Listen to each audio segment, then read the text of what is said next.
Radio Brockley, the UK's official #1 hospital radio station.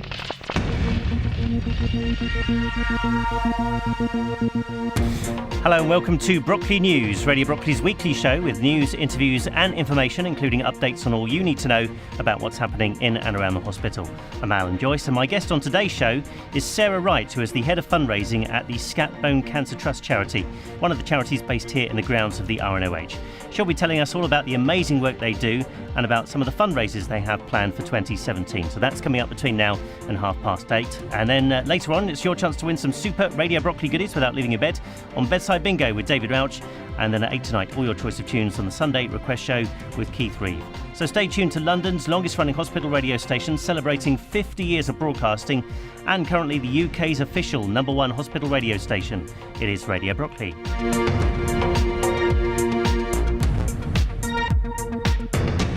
Now I'm joined by Sarah Wright from the SCAT Bone Cancer Trust, who is the head of fundraising. So welcome, Sarah. Hello. Tell us a little bit about what SCAT stands for and the work that it does. Okay, so SCAT is the Skeletal Cancer Action Trust. It was set up a number of years ago. Really, it's dedicated to the advancement of bone cancer research, providing the best possible care and support at each stage of the treatment process for patients and families, and also improving the quality of life for all patients. So we kind of have this strapline of funding research, providing support and changing lives together. And we're going to talk about some of the projects that it's involved with very shortly, but tell us a little bit first about your role in the charity. Yeah, so I'm the only sort of person really fundraising for SCAT on a part-time basis. So I spend one day at home and one day at Stanmore, which I love. Just wonderful hospital, and it's great to be part of the community here. So I'm here to help people to put on events, to take part in events, to generally do anything they can to help raise money for SCAT. So I'm here to help those people. And tell us a little bit about your background and how you became involved in the charity. Yeah, so I first found out about SCAT through a very, very dear friend of mine. Her younger sister had an osteosarcoma, Ellis Clark, and Ellis just found so much passion for helping other people in a similar situation to her. Now, she was diagnosed when she was 12 years old, so, you know, you get in a sense of how wonderful and sparky and amazing this little girl was, because she wanted to use something really dreadful that was happening to her to kind of help other people, and that's a really big thing to be able to do. Yeah. And I think a lot of people, we find that situation, getting involved with SCAT can really help because you're helping other people. So I got to know the Clarks and got to know Ellis and got to know Trish at SCAT, and just thought this is an amazing charity. And then the opportunity came up. Trish wanted to go on and do other things, and they asked if I would be interested in helping and taking part, and I jumped at it. I thought it was a wonderful opportunity for me. I love working with people and with patients, and trying to give some support is really, I think it's a real dream for me. And you've been involved in this role for about a year now, almost exactly a year, isn't it? So tell us about how that year's gone. Is it what you expected, and what have been your highlights? It has been more than I expected. So I one of the first things for me really was to try and build up a bit more of a database of support, because whilst we've got great supporters, I wanted to be in touch with them more, because I think it's, you know, if you're donating money, it's great to hear what we're doing with that money and how you're helping. So I have spent the first year really trying to put a good communications plan, if you like, into place. So we now have a newsletter, doing a bit more on Facebook, Twitter, and generally just kind of getting the basics in place to be able to hopefully speak to more people. But it's been an incredible first year. So we've had, I think I have to start with the fact that our chairman, Steve Cannon, received his MBE this year, which is so well deserved, and we are all delighted for him. It couldn't have gone to somebody more deserving, in my opinion. We've had, I've been in theatre to see an operation. I've been in clinics with our consultants that are on our board. Just seeing how that surgical team and the consultants' work is, I wish everyone could just have a little glimpse at that, because you really believe in your NHS when you see that. I've seen up at the rehabilitation centre, watching a young man take his first steps on his new prosthetic leg was amazing. The determination is inspiring. Well, one thing I was going to ask you as well is that you said you enjoy your interaction with the patients. Do you get that on a regular basis during doing your role now? Yeah, I really try and make it excuse me, my mission to get out and around the hospital and meet people, and just try and help where I can. I think it's one thing to be diagnosed with cancer. I'm not taking that away from anyone. It's an awful, awful diagnosis. But for some of our patients, and some of these are children, they're then being told that they're going to have an amputation. So it's not just recovering from cancer is tragic enough. They then have to find a path for their life with a prosthetic leg, or arm or wheelchair use, and I just think these people are so incredibly brave, and I am honoured to be any part of knowing them, because they're all inspiring. And I'm sure your support to them is greatly received as well. So well done for all that you do. Thank you. So tell us a little bit about some of the research projects that you have running at the moment. Yeah, so we've got a great research programme, something to be really proud of. So we have put money towards the Genome Project, which is run by Adrian Flanagan. This is about deciphering genetic codes that form tumours. This is groundbreaking, pioneering stuff, and it's wonderful to be part of this really exciting time for that. So that's one of the projects we're involved with. The other one is something called Raman spectroscopy, which is an exciting new technique that's really got the potential to revolutionise bone cancer surgery, because this is something that is a tool that would be used in real time in surgery, that can actually differentiate between the healthy parts of the bone and the cancerous parts of the bone. So obviously when surgeons are taking that bone away, they want to take as little as possible, and this would actually be within millimetres of determining where you would actually need to take the bone away. So this is, again, amazing. And sarcoma or bone cancer is very rare, isn't it, relatively? So the research that's going on here is sort of fairly unique in terms of, that there's not really happening outside the RNOH. No, absolutely not. This really is a centre of excellence. Another reason to be proud of this hospital, because you're absolutely right. Statistics haven't changed that much for bone cancer patients, and we are really doing something to change that, because so many other areas of cancer have moved on, rightly, and we want them all to move on. But we have, I think, a duty here to really help and support our area of cancer. And there's a lot more to do, and the more money we get, the more we can do. So I'll keep plugging away for that. Sure. So tell us, and maybe give us a couple of examples of people who have really benefited from the work that SCAT has done. Yeah, so there's something one of the projects we do is the Live Life to the Full project or campaign, and this is about trying to provide upgraded limbs for people, often young people, who have found they've had to have an amputation due to their cancer, and sometimes the NHS sort of standard leg is not enough to enable someone to live their life to the fullest. So we fundraise for money towards upgraded limbs for these people. So, for example, one of our girls was Anna, and she was diagnosed with a sarcoma just below her right knee when she was 11, and she had to have an amputation.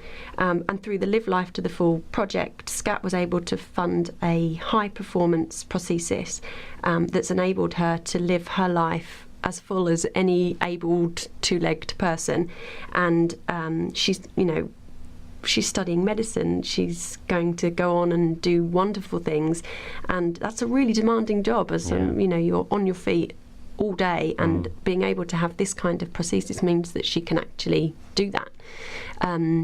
Another thing that the Live Life to the Full campaign, one of our young men was a really keen tennis player, and he developed a sarcoma, and it was necessary for him to have an amputation, and SCAT was able to fund a high performance, extremely whizzy wheelchair, which means that he now is able to continue to play, and he's fantastic and just, again, all inspiring. So we are thrilled to be able to tell stories like that, and we've many more, and we've got, just last year I received about 7 applications, and we want to help all of those people, and the more money we get, the more we can do that. So it's a really powerful project, and I think it's wonderful. It just sounds so rewarding. Such amazing stories. And you talk about the applications. So, how does that process work in terms of applying to the charity for support? Yeah, so we receive an application, and someone will get in touch with us. They might have found it on our website or whatever, and they'll get in touch, and really they just have to put together their case of what they would need it for, how it would enable them to live their life to the fullest, and then that gets taken to our board of trustees, and we have to look at a number of different things to do with each case, and so far I haven't had to say no to anybody, so it's all fine, but that again, it does. We have to rely on fundraising to be able to help those people. So, let's just hope we don't get. Well, if we get more applications, it'll just make my job. I'll have to work harder. Yeah, exactly. Well, you've heard some of the amazing work that SCAT already does. So let's talk about the fundraising side, which is where you come in, really, because this is obviously the main part about what you look after. It is, yeah. So tell us about some of the fundraising events that you've got lined up for this year. Yeah. So just this year, the kind of organised events that we've got coming up, we've got, now this is really exciting, we've got a Stars in Their Eyes event. Now, for anyone who can remember Stars in Their Eyes, it's Matthew Kelly, who are you going to be tonight? Tonight, Matthew, I will be Cher, or whoever it's going to be. So it's a lot of fun. We're really pitching it. It's going to be good fun. We're very fortunate on our board to have Mr. Pollock, Mr. Aston, Professor Briggs, and Mr. Jaggiello. So you will see some of those people championing their inner, I don't know what, hopefully lip syncing to something. They're in a Britney. Yeah, they're in a Britney. And you should start seeing some of the posters around the hospital, and they are a lot of fun. So you'll set the tone for what we're going to be doing that evening. I was going to say, have you seen some of the transformations? Not yet. Not yet. And just remember, once seen, it can never be unseen. Yes. That's the Stars in Their Eyes event. That's on the 16th of March, which is a Thursday. So how can people get along to that? Yeah, we're going to be selling tickets in the coming weeks, and you'll see a lot more communications about that around the hospital once the tickets go on sale. I think we're going to be selling them in the Brockles Cafe over lunchtime, and so I would urge you to come and witness this. It's going to be good. Sounds like a huge amount of fun. Yeah, it's £5 for a ticket, and Excellent. we're just putting everything will be going towards the charity, so that will be great fun. Yep. We've also got, for your keen cyclists, we've got a London to Brighton event, cycling event, which last year we got a team involved in, and it was absolutely brilliant. And already all of the people in that team, apart from one who's selfishly gone and got herself pregnant, but everybody else is keen and ready to go, and I would love to expand that team. So that's going to be on the 17th of September. That's a Sunday. So that's from Clapham down to Brighton.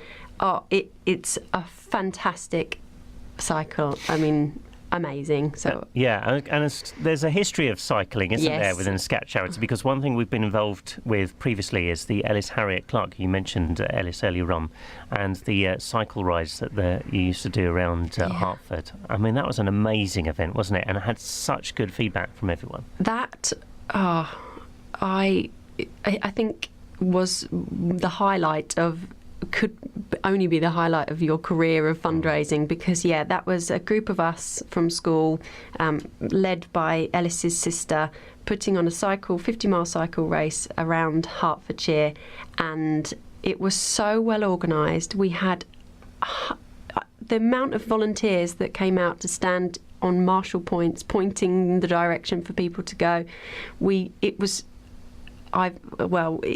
I still get emails now from people saying, please put on another Ellis ride. And we had something like, on the third year of doing it, we had something like 800 cyclists involved. Wow. I mean, that's incredible. I don't think at the time we really realised how amazing it was, but once we started getting the feedback, and we got a lot of feedback, people are really quick to give bad feedback, but actually in this case, we had so many people coming to us and saying, this is brilliant, thank you, well done.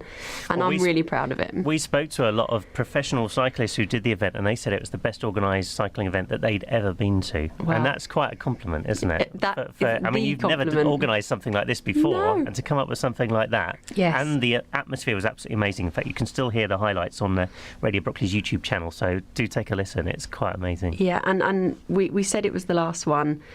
I don't think it will be. No, I don't think it will be either. I think we have to do it again, but we've just got to get everybody... A lot of work. Yes. Yeah. Okay, so that's the London and Brighton cycle ride on the 17th of September. That's right. And then for those people who want to go the extra distance, we've got a London to Paris, which is arranged for... We've got one going in July and one in September. And I'll give you all my contact details. I think the best thing to do if you want to get involved in one of our events is to just email me directly, and I can give all the information that way. Okay, we'll get a pen and paper ready. We'll do the email address at the end. So Perfect, that's great. Yep. We've also got the Thames Bridges Walk on the 10th of September. And this is going to be, I think it's something like 16 bridges. It's quite a lot, isn't it? Yeah, I've read about this before. Yeah, I haven't done it before. What sort of distance do you know roughly for anyone who hasn't done it before? No, but I can definitely... I can't think off the top of my head how far it is, but we've had a lot of interest in it. I think it's going to be a really good one, because you can go at your own pace with something like that, and it's... God, you get to see the whole of the iconic London. It's an amazing sightseeing event, if nothing else. Exactly. So that will be really good. So I will... that's on my to-do list to get plugging away at that one. So that will be really good fun as well. And then I mean, there's also the Royal Parks Half. Now, we don't have places for that, but you can go online and enter into the ballot, much like you can do with the London Marathon or any of these kind of runs, where you can get your place and then fundraise for SCAT. So I did it last year. So I was going to say, you did it, and you had quite an amazing experience with it, didn't you? I really did. So I set my fundraising target at £1,000 and thought, it was really worrying me. Will I be able to get that much money? It's a lot of money. And I went over £2,000. I literally sent it to everybody I knew. Yeah. Everybody who had ever had anything to do with me. I thought, right, I'm sending it to you. And I couldn't believe it. You shouldn't worry about fundraising. People want to support you, and they, if they can't get involved in not everybody can run half a marathon. It's a long way. So for some people, I think they think, I can't do that, but I'll definitely support you to do it. So I was bowled over. I thought the event was fantastic. The crowd support was amazing. Because it's London, I had people turn out to support me. My 2-year-old and my 4-year-old were there waving banners frantically, supporting their mum. And my brother-in-law actually ran with me, so he was, come on, run faster, you can do this. Were you a runner before doing the... Not really, no. I've sort of dabbled over the years in running, but I am still running 3 times a week. You've kept it up. Yeah, really, it's been good. Brilliant. Yeah. There's a lot of really exciting stuff going on there, and I presume that you're behind all of this. You're coordinating all this. This is a lot of organisation, isn't it? I mean, tell us a little bit about some of the planning that has to go into some of these events. Yeah, so I mean, there's kind of different categories of events really. So something like the Stars in the Rise event, that's a lot of work. The Ellis ride, that's a lot of work, and it's a lot of really me driving it. But for things like, I don't know how many people will already know about Mr. Pollock last year took on the Ironman. I don't know if you know about this. So this is some kind of challenge that I don't know why you would want to do this, but he cycled, ran and swam. So I think it's a 2.5 mile swim. It's 50-mile cycle or something, and then you run a marathon. So. Yeah. It took him 12 hours, which is really good. That's a good time. And he raised £10,000 for us. Wow. So that kind of thing, people can get involved in those kind of events. And what I will do is help them to communicate that to everybody they know. So help them to send the message out to people. So there's different categories of events really, and I think I would say if you want to get involved in something, you can get in something that really set your target high, and I will help you with whatever you need to help with to get that put on. I was going to say, so if anyone listening is thinking, I could organise an event, that's something you're encouraging, and you can support them with it. Absolutely, yeah. I'll give them as much or as little encouragement and support as they need, and if they need me there on the day, I can do that. So I am, I'll be as helpful as they want me to be. And a lot of these have been quite physical events, running marathons and things like that, but presumably it can be something a lot more sort of laid back, like a sponsored baking cakes or something. One of our long-term supporters has set herself a goal of raising £10,000 over however long it takes her, and she goes to village fetes and sells things on stalls, and I get a regular payment come through, and that's amazing. She goes and does that and has done it for years, and she's fantastic, and that means as much to me as Rob Pollock raising £10,000. I really mean that. So it honestly can be as little or as much as you can do. And the other thing that has been really successful, for some people, they want to support us, but they don't have the time to put on an event or take part in an event. So they pay a monthly donation to us, and that means whatever they can afford left over at the end of their month. And that's also so appreciated and is amazing to think that someone monthly is thinking of us, and we are so grateful for that as well.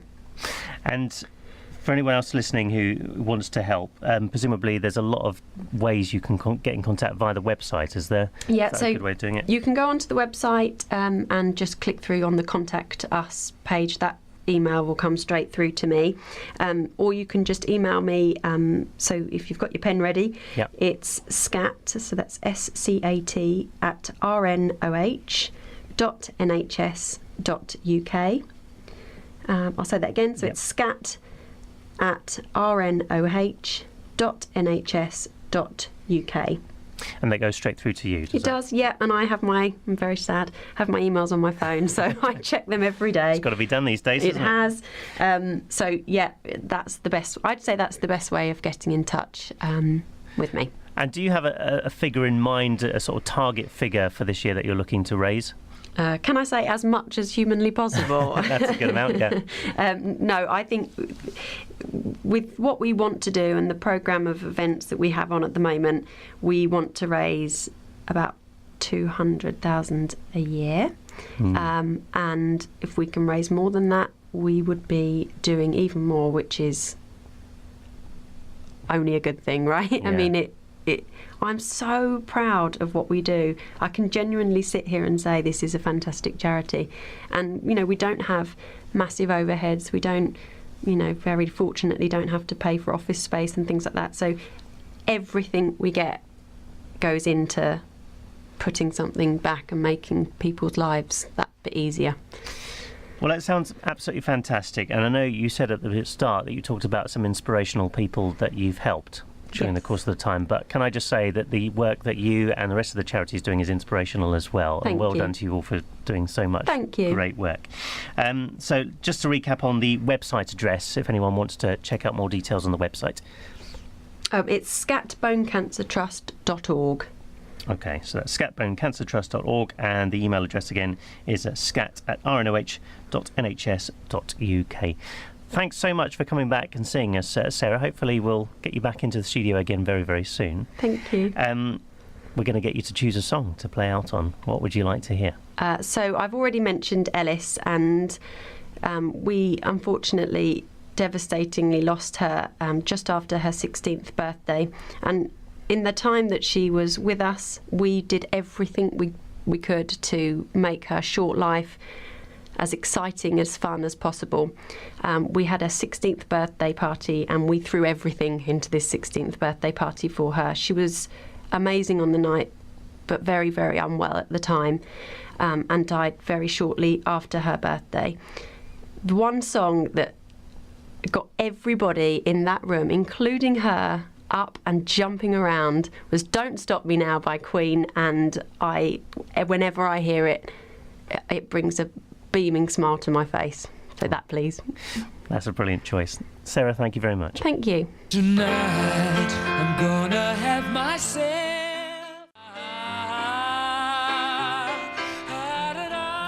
Queen and Don't Stop Me Now, the choice of Sarah Wright from the SCAT Bone Cancer Trust. Big thanks to her for giving up her time to talk to us here at Radio Brockley. They do some fantastic work. Don't forget you can listen again to Brockley News by following the links from our website at radiobrockley.org. You can follow us at our YouTube channel from there, and you can tune into Brockley News Extra 5 days a week at midday for another chance to hear some of our recent interviews, plus tomorrow night at 8 o'clock when you'll get another chance to hear our extended interview with the RNOH chairman, Professor Tony Goldstone. Up next on Radio Brockley, it's Bedside Bingo, your chance to win some goodies with David Rauch, and then at 8 tonight, it's all your choice of tunes on the Sunday Request Show with Keith Reeve. Brockley News returns at the same time next week, but from me, Alan Joyce. Good night.